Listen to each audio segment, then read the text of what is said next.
Olá, jornadeiros, povo bendito de Deus, bom dia! Depois de alguns dias, acho que 3 ou 4, estamos de volta aqui para mais um capítulo, mais um trecho da nossa jornada Atos dos Apóstolos. E obrigado por nos acompanhar, obrigado pela sua paciência aí de nesses dias. A gente está um pouco ausente dos vídeos da jornada, mas a gente está caminhando, hein? A jornada continua.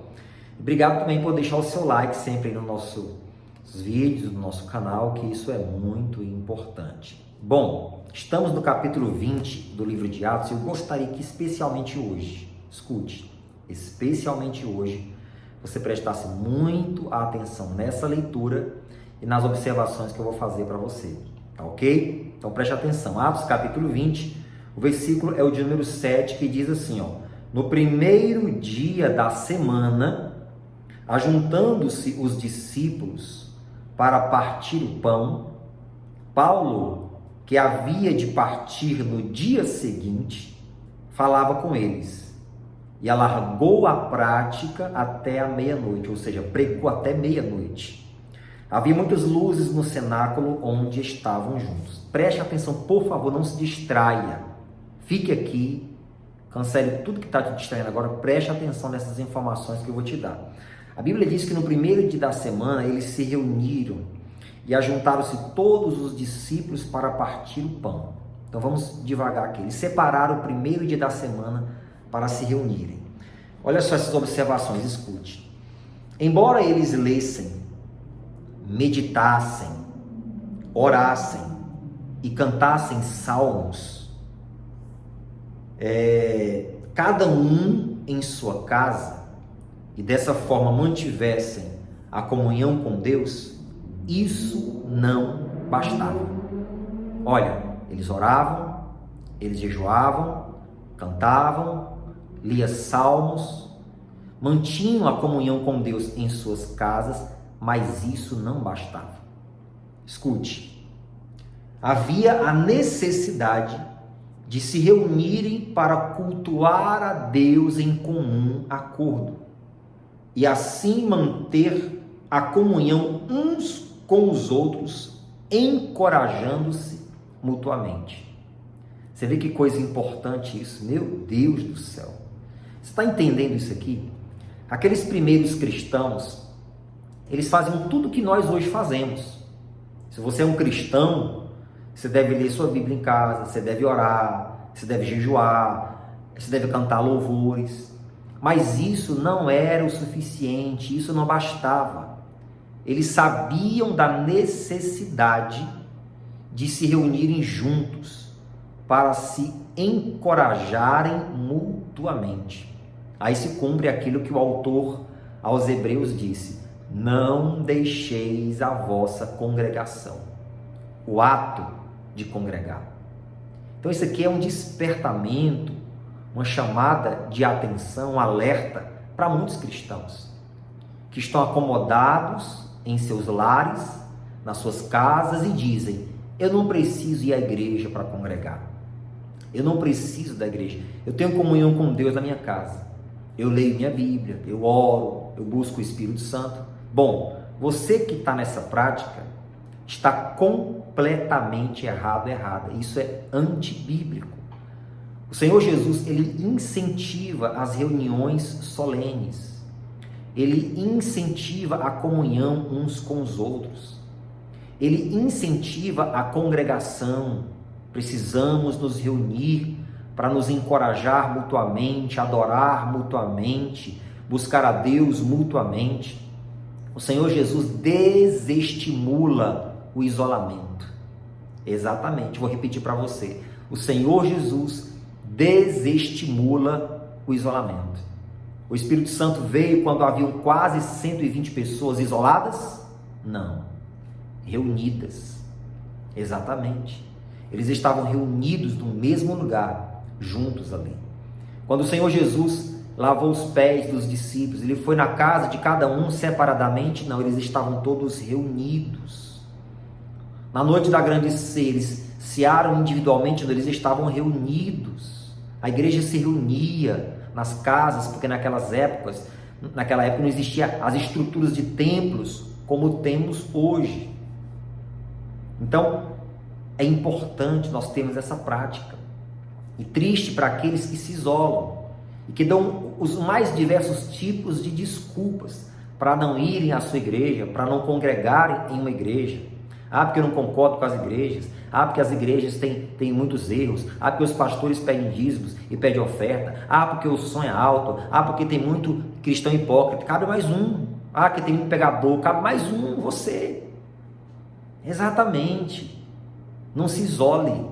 Isso não bastava para eles ficarem apenas nas suas casas, cantando, orando, jejuando. Era necessário se reunir. Era orientação do Senhor Jesus. Tanto que ele disse: onde estiverem 2 ou 3 reunidos em meu nome, ali eu estarei presente no meio deles. Ele desestimulou o isolamento. Não deixe de congregar. Procure uma igreja. Volte para a sua igreja. Procure um lugar onde você se sinta alimentado, pastoreado, arrebanhado, cuidado, mas não deixe de se reunir com os cristãos para buscar Deus. Isto é fundamental para a sua caminhada de fé. E eles separaram ali o primeiro dia da semana. Outra observação que eu quero fazer: sempre deve haver tempos, guarde isso pelo amor de Deus, sempre deve haver tempos estipulados pelos discípulos de Cristo para se reunirem. Sempre deve haver. Você tem que ter os seus dias na semana para ir à igreja, se reunir com os demais cristãos. Tem que existir isso na sua vida, né? Você não é melhor do que ninguém. Você não é exclusivo de Deus, em que todo mundo precisa se reunir, mas você é um caso à parte. Você pode estar separado, negativo. Mesmo que nem todos possam se reunir em um lugar ao mesmo tempo, é importante que o maior número de pessoas o façam. E no caso deles aqui, eles separaram o primeiro dia da semana para, ao se reunirem, partirem o pão. No caso, era a prática da Santa Ceia. Então, eles, neste caso aqui específico, eles separaram o domingo para se reunirem e cearem. Primeiro dia da semana. Eles separaram o domingo, os cristãos da igreja primitiva, como o dia do Senhor. Exatamente. Foi no domingo que Cristo ressuscitou. Foi no domingo que houve a descida do Espírito Santo no Pentecostes. Então, os primeiros cristãos, eles evidenciaram o domingo como o dia do Senhor, o dia santo, separado, para eles se reunirem e participarem da ceia. Que coisa tremenda é isso. E é importante você dar uma atenção especial ao domingo. Nós temos os nossos cultos semanais, todas as igrejas têm. Eu acredito que todo cristão, no mínimo, deveria ir 2 vezes ou 3 vezes na semana na sua igreja. 2 ou 3 na semana. Se os primeiros cristãos soubessem como que é a nossa rotina hoje de igreja, eu acho que eles iriam ficar escandalizados, porque todos os dias eles se reuniam para adorar. E hoje muitos se conformam em uma vez por mês irem à sua igreja, à sua congregação. Meu Deus do céu. Mas o domingo era o dia principal. O domingo, o primeiro dia da semana, o dia do Senhor, é o dia principal.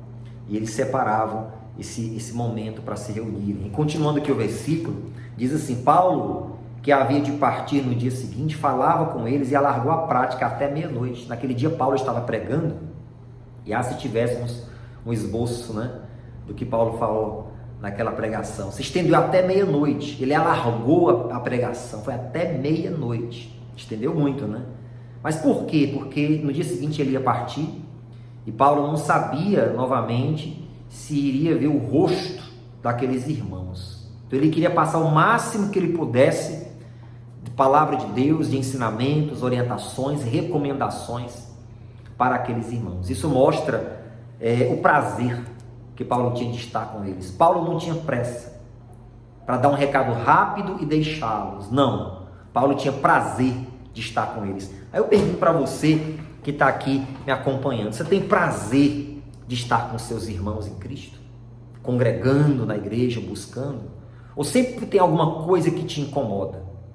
Um que não está batendo palma direita, o outro que está cantando errado, o outro que está vestido de forma inadequada. Enfim, sempre tem alguma coisa que te incomoda para você não conseguir se concentrar naquilo que realmente vale a pena. Você tem prazer Se Paulo não tivesse prazer, ele falaria algo bem rápido ali, porque ele tinha que viajar no dia seguinte e dispensaria os irmãos e tchau. Mas não, ele ficou até meia-noite, porque ele tinha prazer de estar com aqueles irmãos, principalmente imaginando que não veria novamente o rosto deles. Aqueles que são verdadeiramente de Deus têm prazer de estar com os irmãos.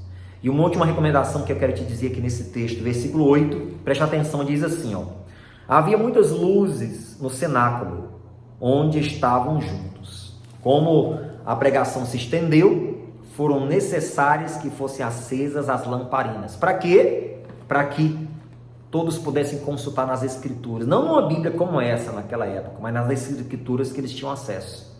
Para que todos pudessem consultar que aquilo que Paulo dizia estava baseado na palavra de Deus. Preste atenção. Todos consultando as Escrituras. Vai à igreja, leve sua Bíblia, certo? Não tenha vergonha de andar com a sua Bíblia. Ah, pastor, mas hoje tem Bíblia no celular. Ótimo, não tem problema de acompanhar a Bíblia no celular não, tá bom? Mas venhamos e convenhamos, você está com o seu aparelho celular na mão? Se as notificações não estiverem desligadas, se você não tiver colocado ele no modo avião, se está lendo a Bíblia, vem uma mensagem, se está lendo a Bíblia, vem ali alguma notificação, alguma coisa do seu interesse, de repente você está com o celular, surge a tentação de você olhar a mensagem.